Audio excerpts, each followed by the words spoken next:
New Orleans, the Day of the Dead party. New Orleans, or NOLA, I was to learn, is a party city.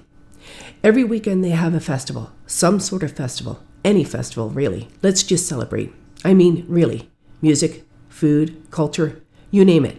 Like Benet Fest, which is a festival regarding the French doughy pastry with icing sugar sprinkled on top. I imagine our equivalent would be a Timbit Fest. Can't you just see it? We stayed in the French Quarter at what would be the equivalent of Church and Wellesley Streets during Gay Pride Week. I was to find out that the traffic is stopped about 3 p.m. every day as the streets become packed with revelers, crowds that pack the streets from side to side. Alcohol is given in plastic takeout glasses because you can walk around with it openly, and the bars did not have an end time to stop serving. Instead, they had a time they must close their shutters. I was to learn this was to keep the music and patrons mostly inside after 4 a.m. It was a real treat walking around the French Quarter at night. There were many different people, characters really, who came there each night, dressed in some funky outfit, and just had themselves some fun. Some did this for money and tips, while others, just for the sheer joy. Much like I imagine why people attend Comic-Con type of events, just to dress up. After a few nights strolling around the hood, I was to discover there was a regular mix of characters amongst the visitors to the city. There was this older woman who appeared in her 70s and stood about 5'0". She would come out with her bike and blare Christian holy roller music while being dressed up in different and bright costumes, like a flapper dress or as a cowboy, and she would just be dancing up a storm each night. There was also the guy with the parrots who stood usually in a jester outfit, waiting to get $5 for a photo with him and his birds, or $10 for one with a bird sitting on your shoulder. What was really delightful were the pair of pirates, a male and female, standing near the corner, whom I took their photo. When I showed a friend, she showed me one of hers, taken of the couple in the same area and outfits from a couple of years before. I must admit, I did walk around, and on more than one occasion, I would scratch my head in disbelief as I chanted the well-known "Only in NOLA" mantra. I saw things I don't think I could ever see anywhere else, as people walked, rode, jumped, and almost floated through this theatrical district each night. I remember on one walk, there was what appeared a big old-fashioned bicycle. You know, the ones with the huge wheel at the front and the one with the little at the rear, and it was so very tall. But what got me staring was the glow of what I did not know, but some apparatus as it was attached to. As it got closer, I realized there was a complete swing set attached to this bike, so people could swing through the quarter as he cycled hard for them. Only in NOLA. I was excited to be there the week before Halloween, as they celebrate their Day of the Dead big time. The city is deeply ingrained in the history of vodoo, hauntings, and ghosts and the like. The walking tours were great.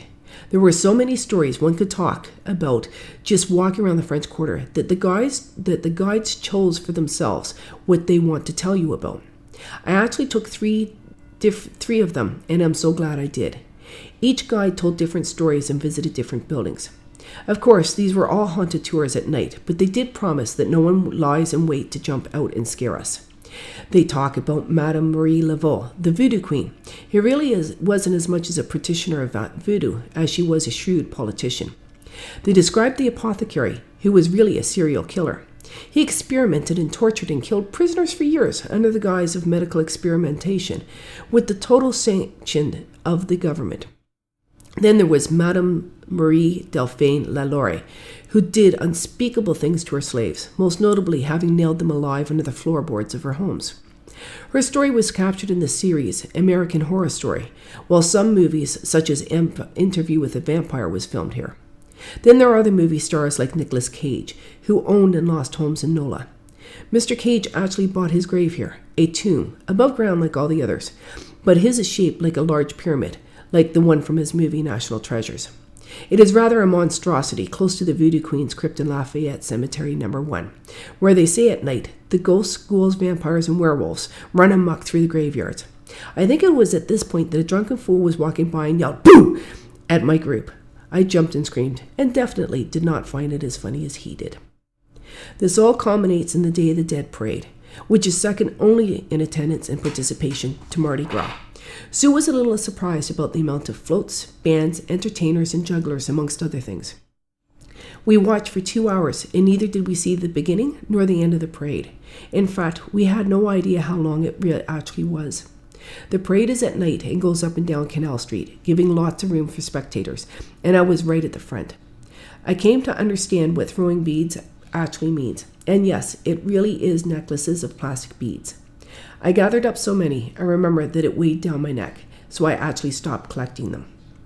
What struck me as different about this parade is the age of most of what I saw as the participants. I have never seen so many 50 to 70-year-olds dressed up in all kinds of outfits and costumes and having such a great time of it. In fact, that was what struck me a lot about NOLA, was the ease and comfort of people to just join in, let go, and dress up.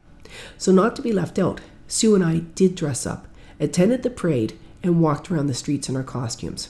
It was fun and freeing all at the same time. Yes, even oldies can become young at heart. Arr, matey! Yes, see what I'm saying? However, as fun as all the dress-ups and theatrics were, a big part of us coming to NOLA was for the music. And that will be in the next blog post.